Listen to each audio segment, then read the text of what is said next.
आज हम बात करेंगे डिप्रेशन के एक और प्रकार की जिसे कहते हैं सीजनल अफेक्टिव डिसऑर्डर एसएडी। और ये ज्यादातर जब मौसम बदलता है तब होता है।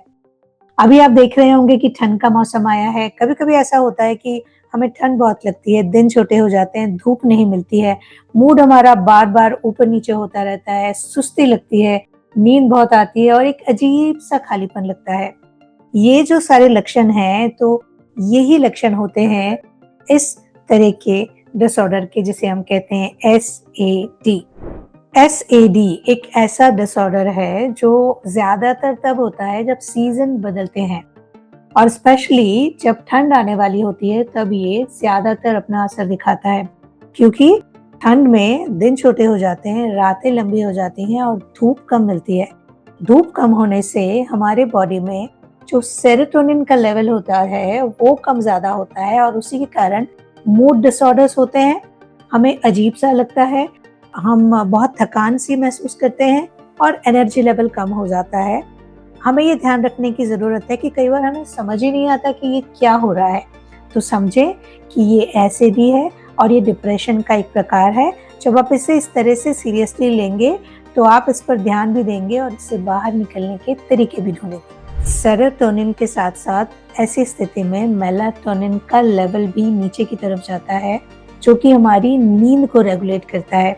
इससे होता यह है कि नींद का संतुलन भी बिगड़ता है और जब नींद पूरी नहीं होती तब भी हम थकान और चिड़चिड़ापन महसूस करते हैं। अब जानते हैं कि एसएडी के सामान्य लक्षण क्या होते हैं। क्योंकि आप उदास रहते हैं, आपको अनईजी लगता है, यदि ये स्थिति कुछ दिनों तक बनी रहती है तो हो सकता है आपको मीठा खाने की बहुत सारी क्रेविंग हो और जब आप बेवजह की चीजें खाएंगे तो आपका वजन बढ़ सकता है, आपका फोकस चेंज हो सकता है, कंसंट्रेशन कम हो सकता है, जिससे कि किसी काम में आपका मन न लगना जैसी स्थितियां आ सकती हैं और काम में रुचि भी कम हो सकती है। आपका बहुत सोने का मन करता है, लेकिन बहुत देर सोने के बाद भी जब आप उठते हैं तो आप फ्रेश महसूस नहीं करते, एनर्जेटिक महसूस नहीं करते। और ऐसी स्थितियों में यदि कोई रिलेशनशिप चैलेंजेस आ जाए या काम को लेके कोई अलग से चैलेंजेस आ जाए या कोई बड़ी मुश्किल परिस्थितियां आ जाएं, तो ऐसे मामलों में आत्महत्या करने का मन भी कर सकता है। अब बात करते हैं कि यदि किसी को एसएडी की प्रॉब्लम हो गई है तो उसे ठीक कैसे किया जा सकता है।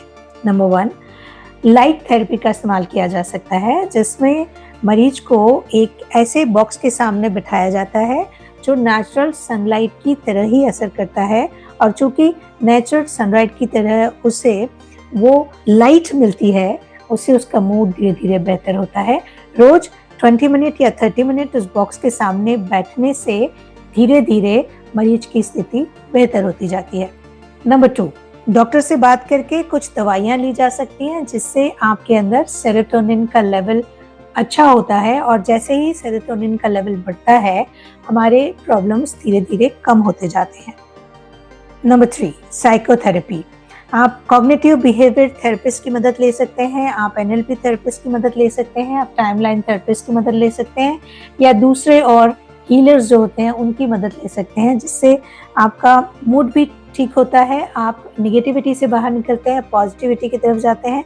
और आप समझें कि जब आप पॉजिटिव रहते हैं तो बहुत सारी परेशानियों से लड़ने की हिम्मत अपने आप आ जाती है। नंबर 4, लाइफस्टाइल चेंजेस, जो कि सबसे ज़्यादा ज़रूरी है। आप चाहे दवाइयों की मदद लें, चाहे आप लाइट थेरेपी की मदद लें, चाहे आप साइकोथेरेपी की मदद लें, यदि आप अपनी लाइफस्टाइल में चेंज नहीं करते तो बार बार इस तरह की प्रॉब्लम्स का शिकार हो सकते हैं। समय से सोएं, समय से उठें, अपनी नींद पर ध्यान दें, अच्छी गहरी नींद लें, अच्छा भोजन करें और समय पर भोजन करें, फ्रेश फूड खाएं। इसके अलावा कोई फिजिकल एक्टिविटी रेगुलर करें, ये बहुत ज़रूरी है। और हमेशा पॉजिटिव लोगों के साथ रहें, पॉजिटिव एनवायरनमेंट में रहें, किसी नेचुरल प्लेस पर घूमने चले जाएं और अपना एटमॉस्फेयर जो आज है उसको कुछ थोड़ा सा नया चेंज दें। जो चीज़ें आपको अच्छी लगती हैं वो करें। जब आप अपने मूड को चेंज करने के लिए तैयार रहेंगे तो धीरे धीरे ये सारी प्रॉब्लम्स आपके ज़िंदगी से जाएंगी तो सही। यदि पॉजिटिव रहेंगे और लाइफस्टाइल पे बने रहेंगे तो ऐसी कोई प्रॉब्लम दूसरी बार वापस आएगी भी नहीं।